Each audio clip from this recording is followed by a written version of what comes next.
Olá, queridos alunos, tudo bem com vocês? Espero que sim!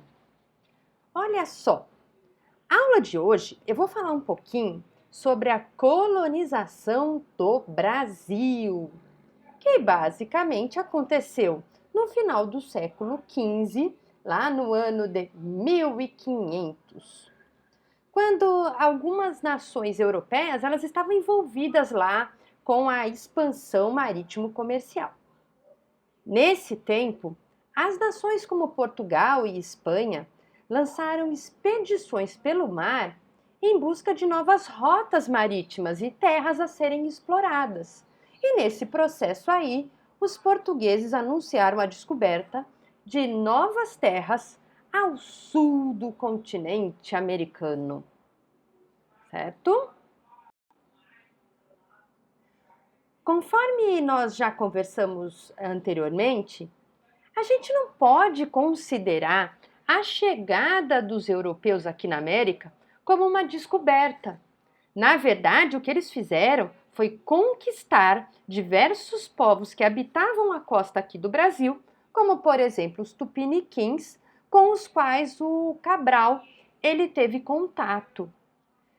Se por um lado os portugueses eles estranharam e muitos indígenas, pode ter certeza que os indígenas também estranharam muito os portugueses. Afinal de contas, eles nunca tinham visto embarcações como as caravelas ou pessoas vestidas daquele jeito, né? Com pena na cabeça, roupa bufante, calça justa, nada disso.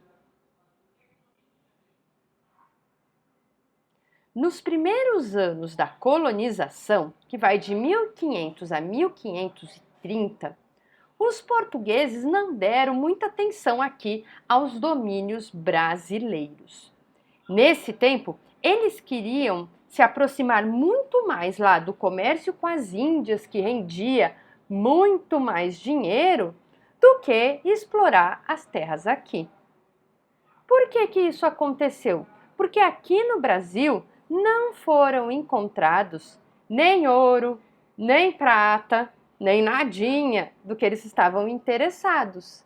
Então, o máximo que eles faziam nessa época era estabelecer as feitorias, que eram armazéns fortificados para guardar eventualmente algum produto, agroexportador, e também eles fizeram algumas expedições guarda-costeiras, porque eles tinham medo das invasões estrangeiras.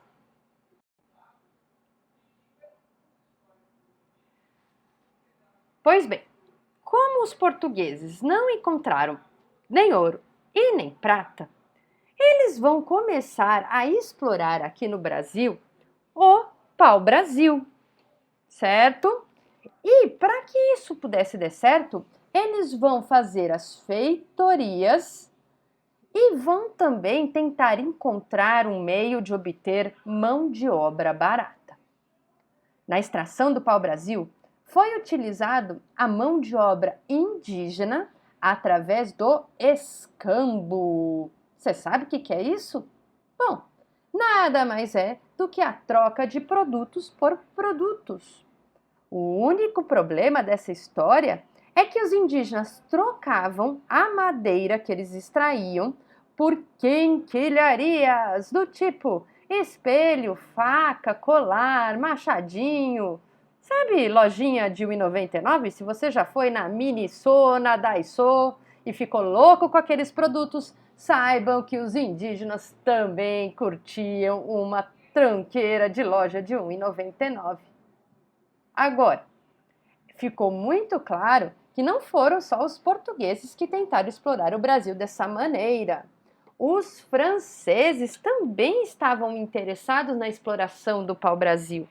Essa árvore, o tronco dessa árvore, servia não só para tingir os tecidos de vermelho, mas também serviam nas construções.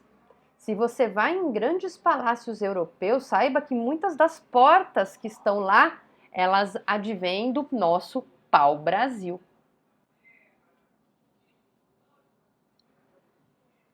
partir de 1530, a colonização portuguesa tornou-se mais intensa.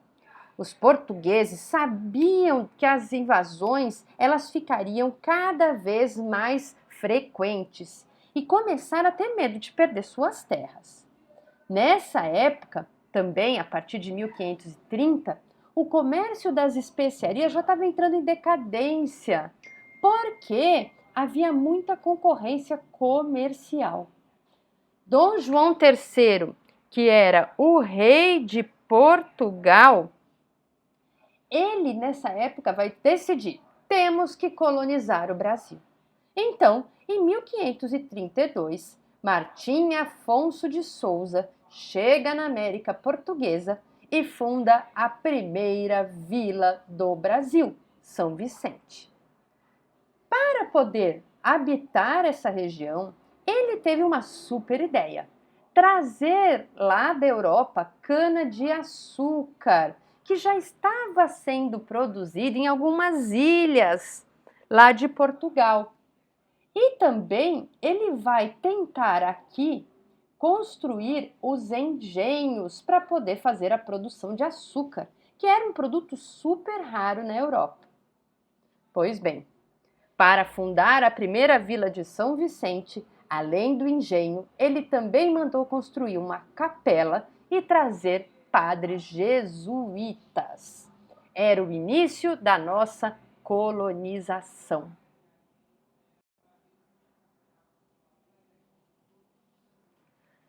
Pois bem, em 1534, o rei português decidiu dividir as terras que pertenciam a Portugal pela força lá do Tratado de Tordesilhas, e só que tinha um problema nessa história: ele não tinha dinheiro, minha gente.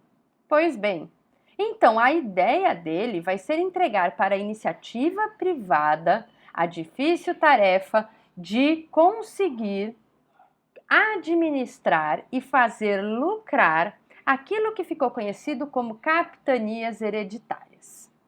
Capitanias hereditárias eram lotes de terra que poderiam, como você pode ver aí no mapa, ser terras na horizontal ou faixas de terra na vertical, e elas foram entregues aos chamados capitães donatários. Esses capitães eram, em geral, pessoas da pequena nobreza, comerciantes, que tinham alguma ligação aí com a coroa portuguesa. Pois bem, só que o grande problema é que fazer a colonização não era tarefa muito fácil. Os donatários recebiam a faixa de terra correspondente à capitania por meio de uma carta de doação, que era um documento que dava a ele uma série de direitos sobre a capitania. Não recebiam a posse da terra. A posse da terra continuava sendo do rei de Portugal. Só que junto com os direitos também vinham os deveres. Os donatários, eles tinham grande poder administrativo e jurídico sobre a capitania. Só que eles precisavam fazer algumas coisas para poder explorar essas terras. Entre elas, investir seu dinheiro para conseguir fazer prosperar a capitania, chamar moradores e pessoas interessadas em explorar a capitania. Com isso, ele doava, distribuía terras como as Sesmarias. Ele precisava encontrar algum produto rentável para fazer valer a pena a colonização, defender o território e expandir o cristianismo.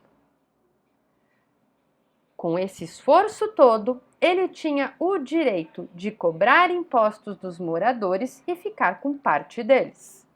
Agora, você acha que esse sistema aí deu certo? Eu te conto isso numa próxima oportunidade. Combinado? Um abraço para vocês. Tchau!